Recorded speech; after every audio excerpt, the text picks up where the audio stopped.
ICC champions trophy 2025-এর জন্য বাংলাদেশের squad ঘোষণা করা হয়েছে।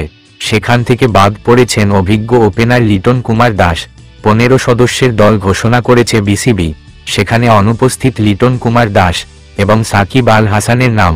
যদিও লিটনের বাদ পড়ার বিষয়ে বিসিবির প্রধান ব্যাখ্যা দিয়েছেন, ফেব্রুয়ারির 19 তারিখ থেকে শুরু হবে চ্যাম্পিয়ন্স ট্রফি।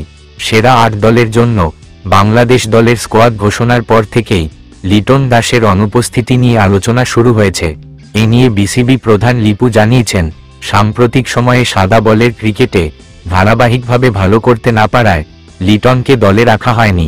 এছাড়াও লিটনের পারফরম্যান্স নিয়ে তিনি বলেন, রানের খরায় ভুগছে সে। তার আউট হওয়ার ধরনগুলো প্রায় একই রকম। বিশেষ করে সাদা বলের ক্রিকেটে পাওয়ার প্লের সময় যে ধরনের সুযোগ কাজে লাগানোর প্রয়োজন সেটি লিটন করতে পারেনি। জানা গেছে, লিটনের জায়গায় ওপেনার হিসেবে দলে জায়গা পেয়েছেন তরুণ পারভেজ হোসেন ইমন। নির্বাচক প্যানেল বিশ্বাস করছে, নতুন রক্তের মিশ্রণে দলের জন্য ইতিবাচক ফলাফল আনতে পারবে বাংলাদেশ। লিটন দাসের বাদ পড়া নিয়ে বিসিবি মনে করছে, এই টুর্নামেন্টের জন্য তরুণদের ওপর আস্থা রেখে দেখতে হবে দলটি নিজেদের পারফরম্যান্স দিয়ে সমালোচনার জবাব দিতে পারে কিনা।